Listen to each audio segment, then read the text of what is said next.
जय वाणीनाथ, जय जय वाणीनाथ। परांबा हिंगलाज माता जी की, हिंगलाज माता जी की, भगवान श्री दत्तात्रेय की, भगवान श्री दत्तात्रेय की। केम छो बधा?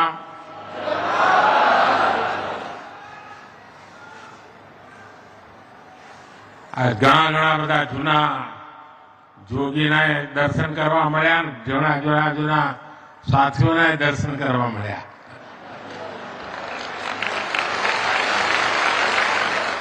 આજે વાણીનાથે વટ પાડી દીધો.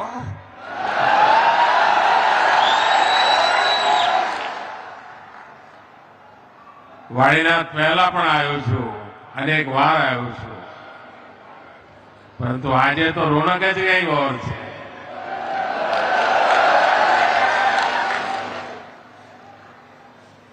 અને દુનિયામાં ગમે તેટલા સ્વાગત થતા હોય, સન્માન થતા હોય, પણ ઘરે જયારે થાય ને ત્યારે આનંદ ઓર હોય છે.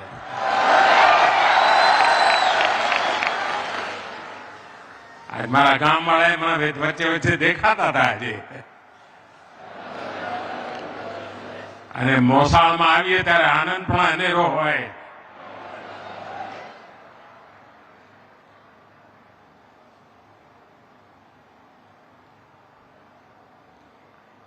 જે વાતાવરણ મેં જોયું છે એના આધારે હું કહી શકું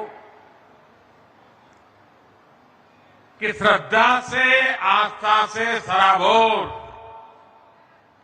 आप सभी भक्तगणों को मेरा प्रणाम. देखिए संयोग कैसा है. आज से ठीक एक महीना पहले 22 जनवरी को अयोध्या में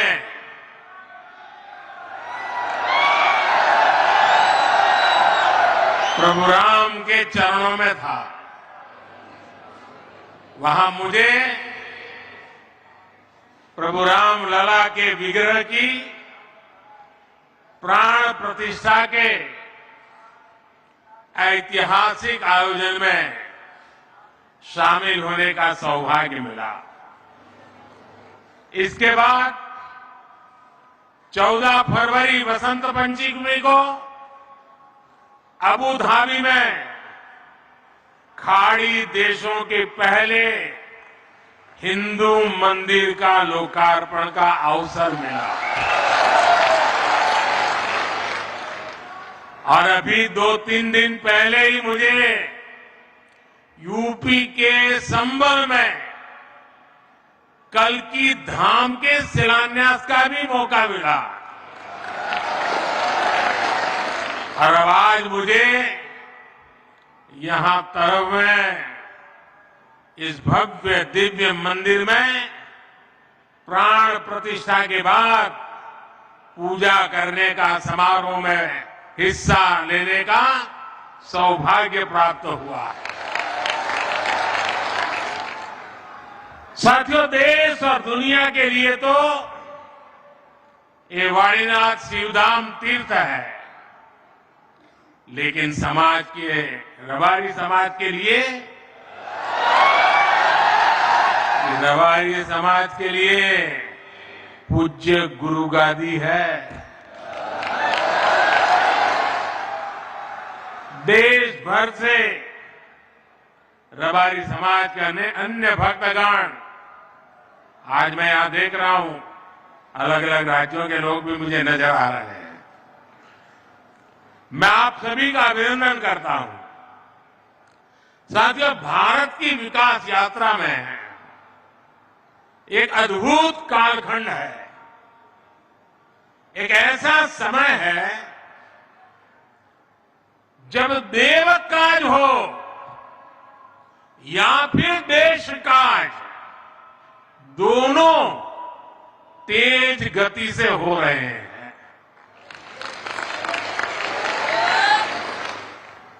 देव सेवा भी हो रही है, देश सेवा भी हो रही है.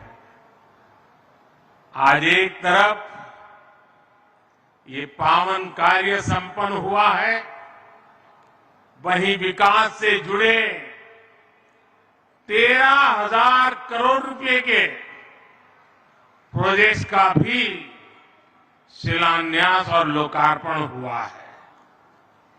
ये project rail, road, port, transport, पानी, राष्ट्रीय सुरक्षा, शहरी विकास, टूरिज्म, ऐसे कई महत्वपूर्ण विकास कामों से जुड़े हैं और इनसे लोगों का जीवन आसान होगा और इस क्षेत्र के युवाओं के लिए रोजगार के, स्वरोजगार के नए अवसर बनेंगे। मेरे परिवारजनों, आज मैं इस पवित्र धरती पर एक दिव्य ऊर्जा महसूस कर रहा हूं। ये ऊर्जा हजारों वर्ष से चली आ रही उस आध्यात्मिक चेतना से हमें जोड़ती है, जिसका संबंध भगवान कृष्ण से भी है और महादेव जी से भी है। ये ऊर्जा हमें इस यात्रा से भी जोड़ती है जो पहले गादीपति महंत विरमगिरी बापूजी ने शुरू की थी। मैं गादीपति पूज्य जयराम गिरी बापू को भी आदरपूर्वक प्रणाम करता हूं। आपने गादीपति महंत बलदेव गिरी बापू के संकल्प को आगे बढ़ाया और उसे सिद्धि तक पहुंचाया। आप में से बहुत लोग जानते हैं, बलदेव गिरी बापू के साथ मेरा करीब 3-4 दशक का बहुत ही गहरा नाता रहा था। जब मुख्यमंत्री था तो कई बार मुझे मेरे निवास स्थान पर उनके स्वागत का अवसर मिला। करीब करीब 100 साल हमारे बीच वो आध्यात्मिक चेतना जगाते रहे और जब 2021 में हमें छोड़ के चले गए, तब भी मैंने फोन करके मेरी भावनाओं को प्रकट किया था। लेकिन आज जब उनके सपने को सिद्ध होता हुआ देखता हूं तो मेरी आत्मा कहती है, आज वो जहां होंगे इस सिद्धि को देखकर प्रसन्न हो रहे होंगे, हमें आशीर्वाद देते होंगे। सैकड़ों वर्ष पुराना ये मंदिर आज 21वीं सदी की भव्यता और पुरातन दिव्यता के साथ तैयार हुआ है। ये मंदिर सैकड़ों शिल्पकारों, श्रमजीवियों के वर्षों के अथक परिश्रम का भी परिणाम है। इसी परिश्रम के कारण इस भव्य मंदिर में आज वाणीनाथ महादेव, पराम्बा श्री हिंगलाज माता जी और भगवान दत्तात्रेय विराजे हैं। मंदिर निर्माण में जुटे रहे अपने सभी श्रमिक साथियों का भी मैं वंदन करता हूं। भाइयों और बहनों, हमारे ये मंदिर सिर्फ देवालय है ऐसा नहीं है, सिर्फ पूजा पाठ करने की जगह है ऐसा भी नहीं है, बल्कि ये हमारी हजारों वर्ष पुरानी संस्कृति के, परंपरा के प्रतीक है। हमारे यहां मंदिर ज्ञान और विज्ञान के केंद्र रहे, देश और समाज को अज्ञान से ज्ञान की तरफ ले जाने के माध्यम रहे। शिवधाम श्री वाणीनाथ अखाड़े ने तो शिक्षा और समाज सुधार की इस पवित्र परंपरा को पूरी निष्ठा से आगे बढ़ाया है। और मुझे बराबर याद है, पूज्य बड़देव गिरी महाराज जी के साथ जब भी बात करता था तो आध्यात्मिक या मंदिर की बातों से ज्यादा वे समाज के बेटे बेटियों की शिक्षा की चर्चा करते थे। पुस्तक पर्व के आयोजन से लोगों में जागरूकता बढ़ी है।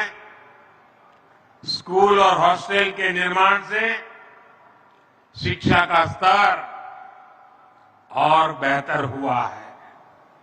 आज प्रतियोगी परीक्षाओं की तैयारी करने वाले सैकड़ों विद्यार्थी को रहने, खाने और लाइब्रेरी की सुविधा दी जा रही है। देवकाश और देश काज का इससे बेहतर उदाहरण भला क्या हो सकता है। ऐसी परंपरा को आगे बढ़ाने के लिए रबारी समाज प्रशंसा का पात्र है।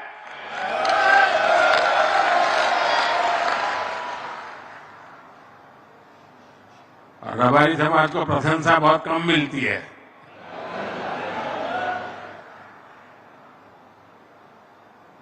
भाइयों और बहनों, आज देश सबका साथ सबका विकास के मंत्र पर चल रहा है। ये भावना हमारे देश में कैसे रची बसी है, इसके दर्शन भी हमें वाणीनाथ धाम में होते हैं। ये ऐसा स्थान है जहां भगवान ने प्रकट होने के लिए एक रबारी चरवाहे भाई को निमित्त बनाया। यहां पूजा पाठ का जिम्मा रबारी समाज के पास होता है, लेकिन दर्शन सर्व समाज करता है। संतों की इसी भावना के अनुकूल ही हमारी सरकार आज देश में हर क्षेत्र, हर वर्ग के जीवन को बेहतर बनाने में जुटी है। मोदी की गारंटी, ये मोदी की गारंटी का लक्ष्य समाज के अंतिम पायदान पर खड़े देशवासी का भी जीवन बदलना है।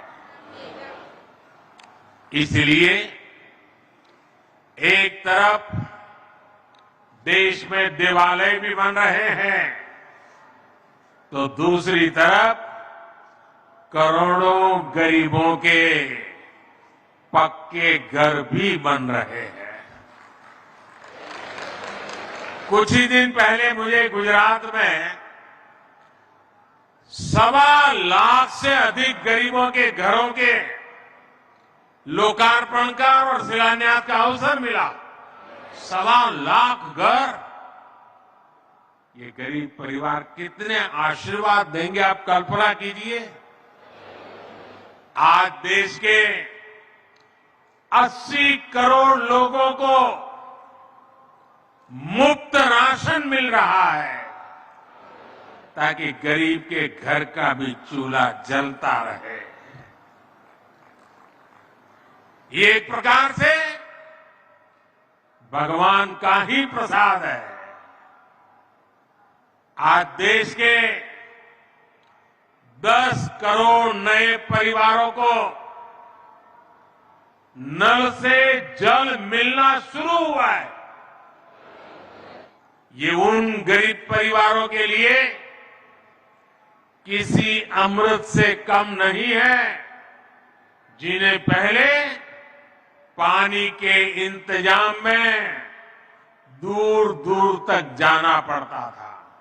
અને આપણા ઉત્તર ગુજરાત વાળાને તો ખબર છે બરાબર કે પાણી માટે કેટલી તકલીફો પડતી હતી। 2-3 કિલોમીટર માથે બેડા લઈને જવું પડતું હતું। અને મને યાદ છે જ્યારે મેં સુજલામ સુફલામ યોજના કરી ત્યારે ઉત્તર ગુજરાતના કોંગ્રેસના ધારાસભ્યોએ મને કહી ગયા હતા કે સાહેબ આવું કામ કોઈ ન કરી શકે અને તમે જે કામ કર્યું છે ને એ 100 વર્ષ સુધી લોકો ભૂલશે નહીં। એના સાક્ષી અહીંયા બેઠા છે। साथियों, बीते 2 दशकों में हमने गुजरात में विकास के साथ साथ विरासत से जुड़े स्थानों की भव्यता के लिए भी काम किया है। दुर्भाग्य से आजाद भारत में लंबे समय तक विकास और विरासत उसके बीच टकराव पैदा किया गया, दुश्मनी बना दी।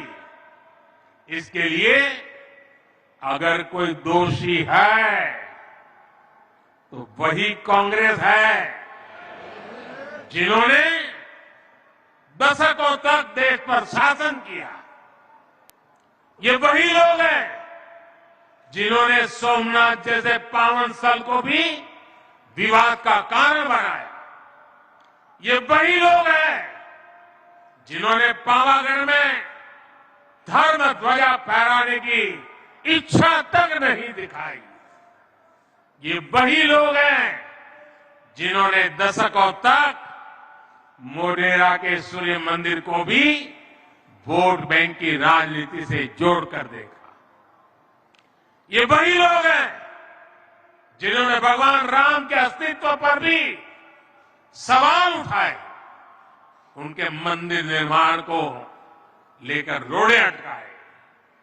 और आज जब जन्मभूमि पर भव्य मंदिर का निर्माण हो चुका है, जब पूरा देश इससे खुश है, तो भी नकारात्मकता को जीने वाले लोग नफरत का रास्ता छोड़ नहीं रहे। भाइयों और बहनों, कोई भी देश अपनी विरासत को सहज कर ही आगे बढ़ सकता है। गुजरात में भी भारत की प्राचीन सभ्यता के अनेक प्रतीक चिन्ह है।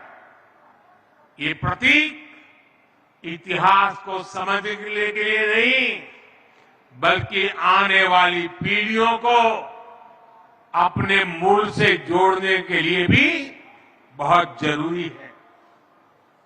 इसलिए हमारी सरकार का ये निरंतर प्रयास रहा है कि इन प्रतीकों को सहेजा जाए, इन्हें विश्व धरोहरों के रूप में विकसित किया जाए। अब आप देखिए वडनगर में खुदाई में नया नया इतिहास कैसे सामने आ रहा है। पिछले महीने ही वडनगर में 2800 साल पुरानी बस्ती के निशान मिले हैं। 2800 साल पहले लोग वहां रहते थे। धौलावीरा में भी कैसे प्राचीन भारत के दिव्य दर्शन हो रहे हैं। ये भारत के गौरव है। हमें अपने इस समृद्ध अतीत पर गर्व है। साथियों, आज नए भारत में हो रहा हर प्रयास भावी पीढ़ी के लिए विरासत बनाने का काम कर रहा है। आज जो नई और आधुनिक सड़कें बन रही हैं, रेलवे ट्रैक बन रहे हैं, ये विकसित भारत के ही रास्ते हैं। आज महसाणा की रेल कनेक्टिविटी और मजबूत हुई है। रेल लाइन के दोहरीकरण से अब बनासकांठा और पाटन की कंडला, टूना और मुंद्रा पोर्ट से कनेक्टिविटी बेहतर हुई है। इससे नई ट्रेन चलाना भी संभव हुआ है और मालगाड़ियों के लिए भी सुविधा हुई है।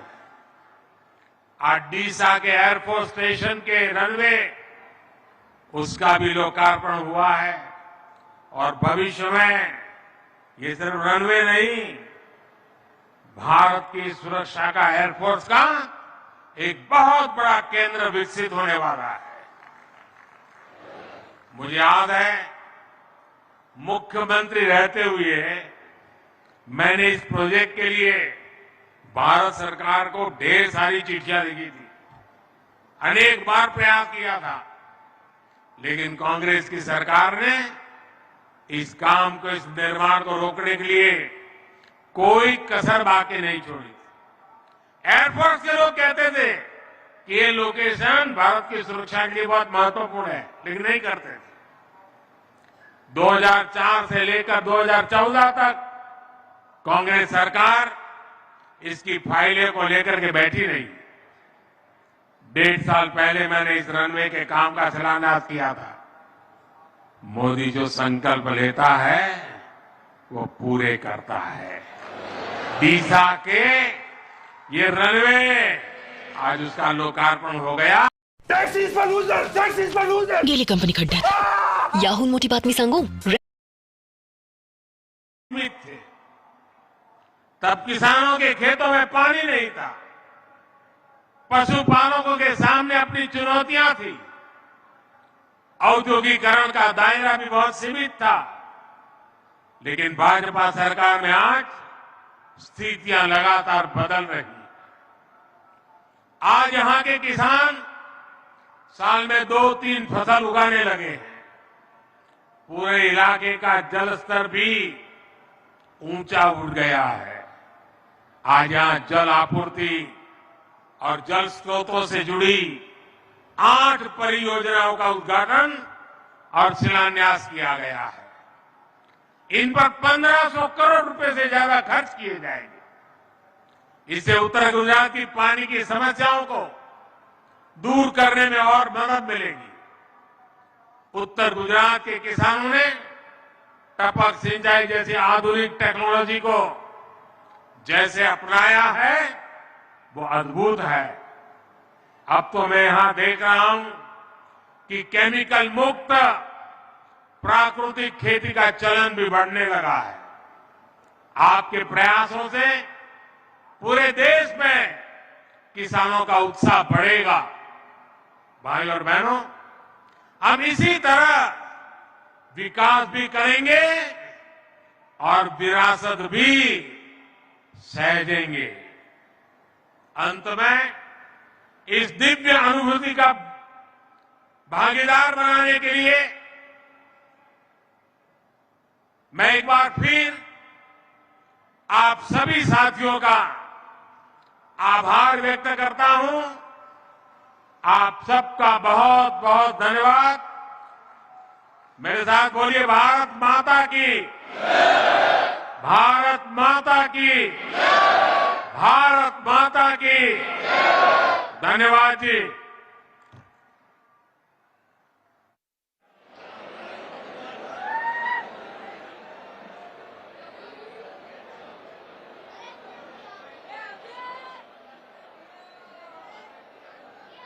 वाणीनाथ, जय जय वाणीनाथ।